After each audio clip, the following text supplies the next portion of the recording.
remember the electric thump of synth-pop echoing through your living room as you slipped on those neon leg warmers, heart racing in time with every beat?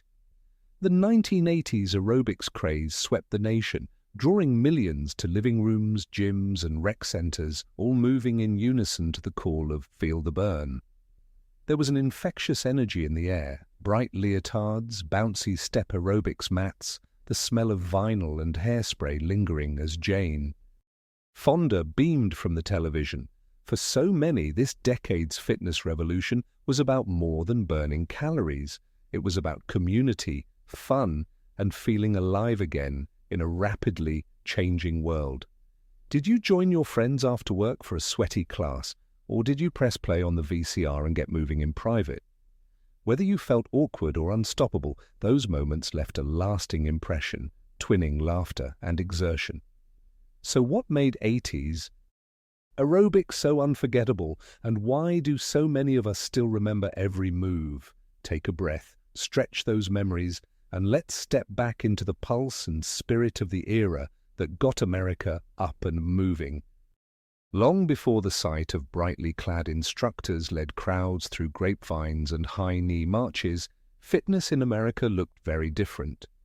The post-war era valued strength, but not necessarily in a cardio sense. The daily routine for most involved movement, sure, but not the deliberate, structured exercise that would define the aerobics craze of the 1980s. If you think back to the 1950s and 60s, fitness was something gym teachers and military drills cared about. Housewives might pick up a copy of Jack LaLanne's at-home routines, but it was rare to see organized collective exercise outside high school gyms or professional athletic clubs. But what changed? And who could have guessed that a medical observation about heart health would one day lead millions to leap, twist, and sweat to disco-fueled routines in front of the TV? At the center of it all was a quiet revolution brewing in medicine and sports science. In the late 1960s, a physician named Dr. Kenneth Cooper coined the term aerobics. Cooper, then an Air Force colonel, was deeply interested in the benefits of cardiovascular exercise, both for soldiers and the general public.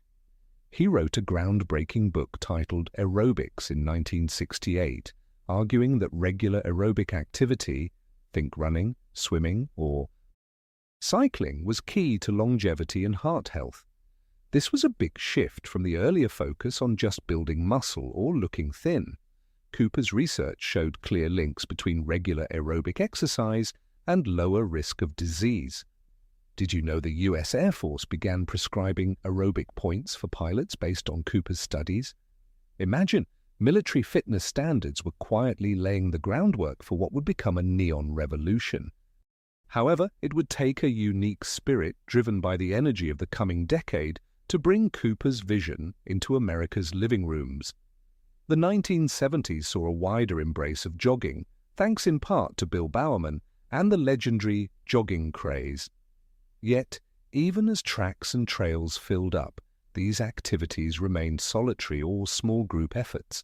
There was nothing quite like the unified spectacle of aerobics classes to come.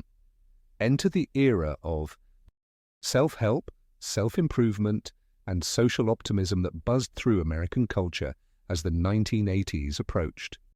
Around this time, female fitness began making headlines. Icons like Judy Shepard-Missett, who founded Jazzercise in 1969, began blending dance with exercise, appealing to women who wanted movement, music, and fun. Still, classes remained relatively small-scale, sprinkled across community centers and suburban basements. Then, quietly at first, something extraordinary started bubbling up. The intersection of television technology, the rise of video cassette recorders, and an untapped desire for collective fitness. By late 1979 and early 1980, America was primed for change. Gyms and health clubs multiplied, their mirrored walls echoing disco lights, and a newfound sense of, yes, you can. The cultural moment was right, rising health awareness, bold fashion, and the dawn of home entertainment. Can you recall the first time you noticed fitness ads on TV or magazine covers splashed with trim figures in cheerful, colourful gear. For many, the sight marked something new and exciting. Fitness could be fun, aspirational, even glamorous. But here's a surprising tidbit. Before Jane Fonda became a household name, it was actually Richard Simmons. Yes, the same exuberant character with the curly hair and boundless energy who led the charge on TV with his Sweat Into the Oldies series, inspiring people of all sizes and ages to join the movement. And believe it or not, groups in some neighborhoods started with audio cassettes in church basements, using boom boxes before VHS tapes. Brought the instructor right into your home. Do you remember whose voice or whose smile kept you motivated when you first started moving? A key shift happened in 1982 when Jane Fonda released her workout video.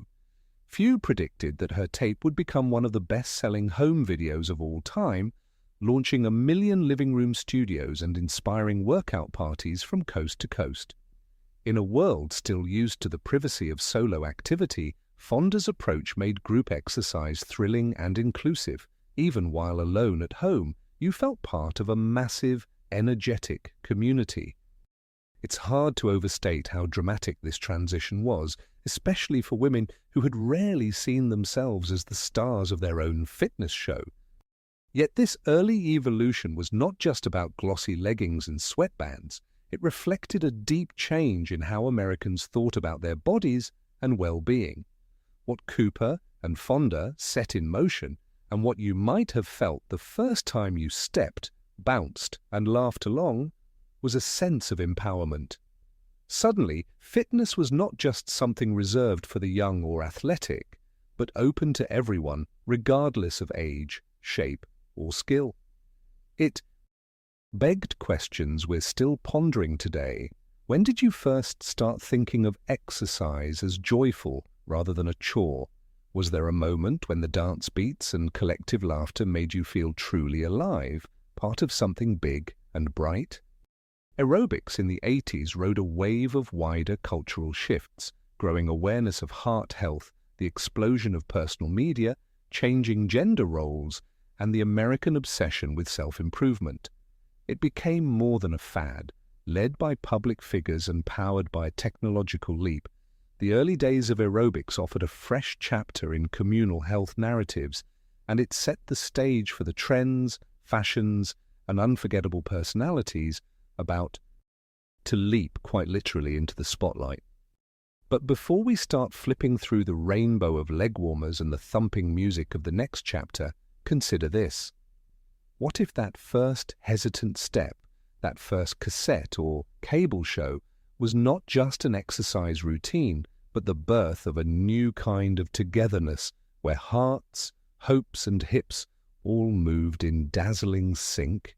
Get ready, because next up, we'll dive into the wild colors, the signature moves, and the new wonders of technology that brought aerobics into every corner of America.